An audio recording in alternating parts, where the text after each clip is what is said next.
Hi guys, I've got another amazing book recommendation for you, and this is actually a book that sounds very different and quite very impressive to me because I love and enjoy reading books in every genres of literature, and this is actually a book that I love to consider under Christian literature actually, and it's titled The Impact of Sexual Indiscretion in the Church at Large by Marty M. Alston. And I've been following Marty M. Alston's work for quite a lot of time now. I've read his first novel. I think I can find it somewhere here. I've read his first novel that I have here, I'm a Man, When It Isn't Your Fault, Rise to Cover and Live. However, reading this new release sounded very amazing to me because it touched on a topic that I think most people do not like talking about, and this is the impact of sexual indiscretion in the church at large. From the title, one can perceive that this is a book meant for people in the church, for Christians, but I wouldn't love to consider it too much of a book that is particularly actually meant for Christians. It's actually meant for Christians anyway, but then to my own perception, I don't think it is only meant for Christians because the issues, the things, and the point that Marty M. Alston talked about in his book, it's something that pertains to everybody, that pertains to human generally.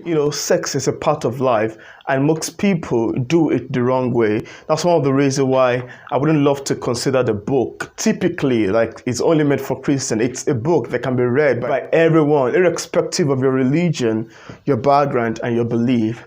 But then, reading through Marty M. Alston's The Impact of Sexual Indiscretion in the Church at Large, it's very amazing to me because this is something that is very predominant and rampant in the contemporary church today. You get to see about vices in the church, about a particular leader doing this to another, maybe a congregation or someone among the choirists and all of that. Marty actually is a minister, and I think he has observed these issues in the Christian fold and decided he was going to write a book about it. Actually, this review is actually going to be me sharing my thought, my ideas. I won't be going too much into the book, unlike I'm reading stories in novels or interpreting lyrics in poetry. This book actually falls into a different classic of literature. My review of it is going to be concise, and also I would restrict from giving too much away, just so you can have an idea of what Marty M. Alston conveyed in its new release. In the beginning pages or chapters of this book, Marty M. Alston introduces us to the importance of accountability. This is something that I think most people, or a trait, a feature and characteristics that I think most people need to have. Most people don't love to be held accountable for some certain things that happen here or there. And as such, Marty was keen enough to point out the importance, the necessity of accountability in the church. Not only the church actually, among leadership position, among people who are in a particular position or rule over certain people, there is need for accountability.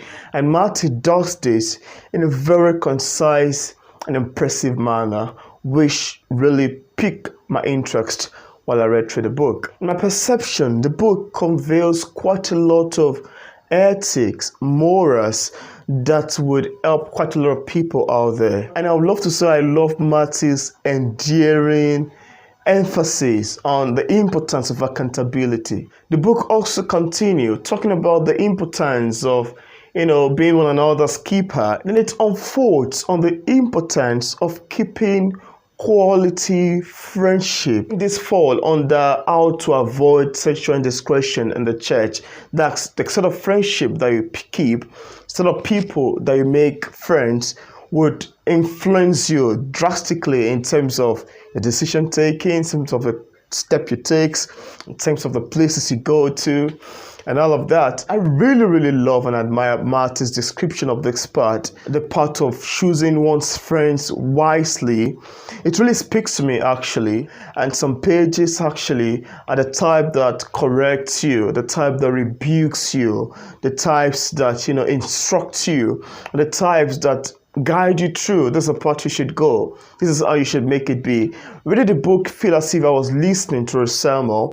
It feels as if I was listening to an information, and some parts are very amazing that I love.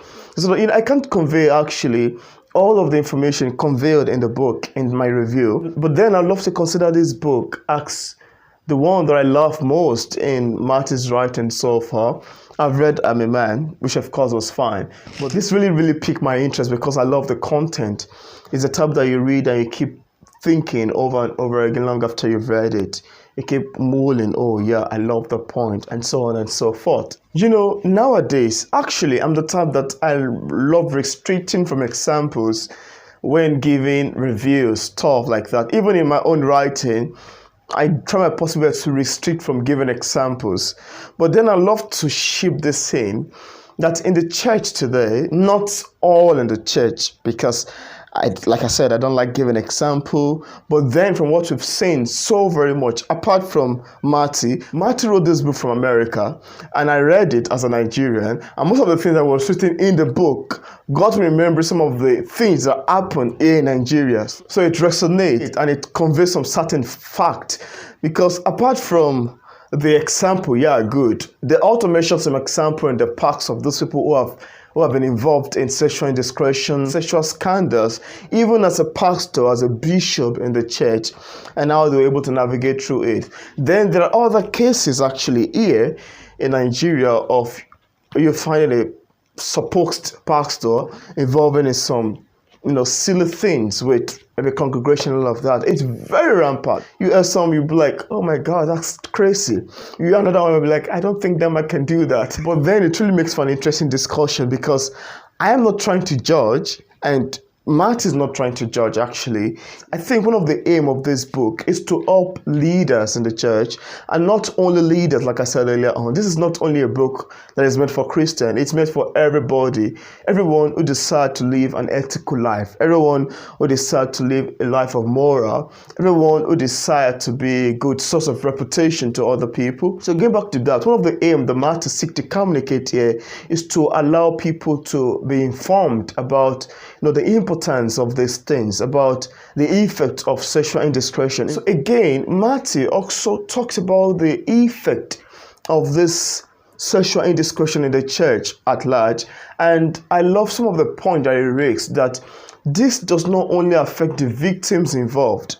Okay, when you say a particular denomination, a particular leader, a particular founder of a certain congregation was involved in something like this, we are all human beings and we are bound to make mistakes. No one is perfect, but then we are all bound to make mistakes. But then I think what Matt is trying to communicate here is to give information, because I read of a part, he mentioned that we should try and educate people on the effect of these things in the church, the stigma that it brings to not only the person involved, not only the victim, but to the congregation, to the name of the body of Christ, and the stigma that it sort of creates in the church, or in that denomination, or in that locality, in both national and international level. So Marty tried his very best in his writing to try to communicate the effect of sexual indiscretion, how we can control it, how we can curb it,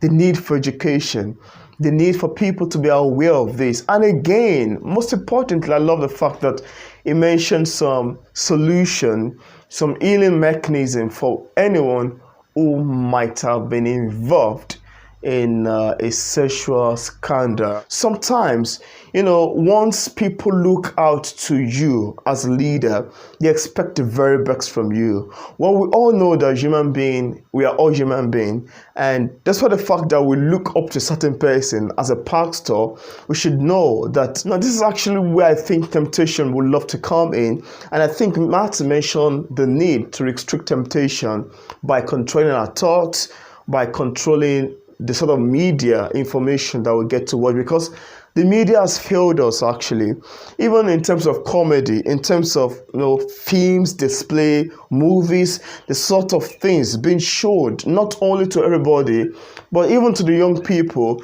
could corrupt the soul of men and lead them doing things that are outside of God's will. And yeah, Marty was so keen in mentioning this point. And let me go back to the point I was trying to mention earlier on. We all know that, once a person is placed in the position of leader, most people look up to that person in terms of advice, seeking advice, in terms of he or she being a role model. And as such, when such kind of person fall into temptation or is involved in something terrible, it instantly becomes the talk of the town. And negative news spreads fast like anything compared to the positive ones. One that would tarnish someone's image. Human beings will try their best to push it out forward. And as such, I think this book was directed to victims of this act, like how to heal long after you've had your name roll in mud of shame, humiliation, reproach, people saying this.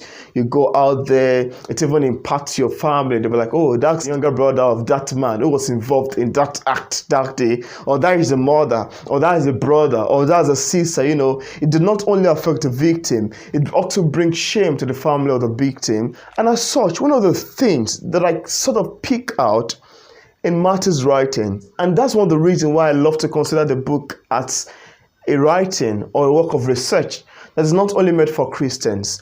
Because while other people have their mixed being showed up publicly, there are some human beings who would even stand to criticize them.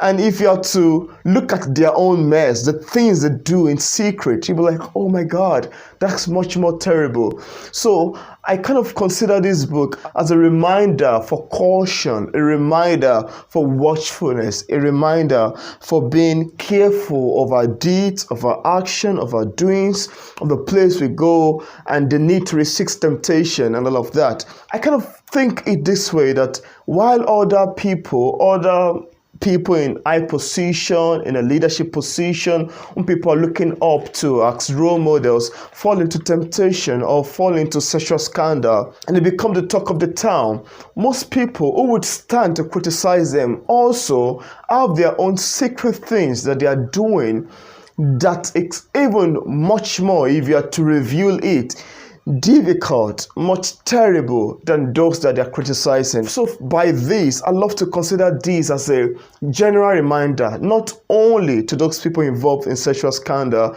to those people involved in sexual indiscretion, but to everyone. Is a call, a general call for watchfulness, a general call for being careful, a general call for being watchful. Actually, when I read through the book, at some certain point, I was singing alongside as some thought of it, some content reminded me of some songs in time past. Then Marty goes on to talk about the importance of prayer. As a spiritual philosopher, I could resonate with most of the things that was talked about in this book. And it had me nod in my head. I was like, oh wow, this is beautiful. That's a great information. I love this. So, I wouldn't love to give much away. Just want to give a short video book recommendation for you to have an idea of what Marty M. Alston has had to communicate in this new release. It's very awesome. It's amazing. And I so much recommend it to lovers of Christian literature and to other people who love to scale up their moral skill, who love to scale up their attitude, their discipline, and all of that. So, if you'd love to get a copy of this book, I left a link in the description part of this review for you to get a copy directly on Amazon. And thank you so much for watching my short video book recommendation of Marty M. Alston's The Impact of Sexual Indiscretion in the Church at Large. Thank you very much, and see you in my next video. Goodbye.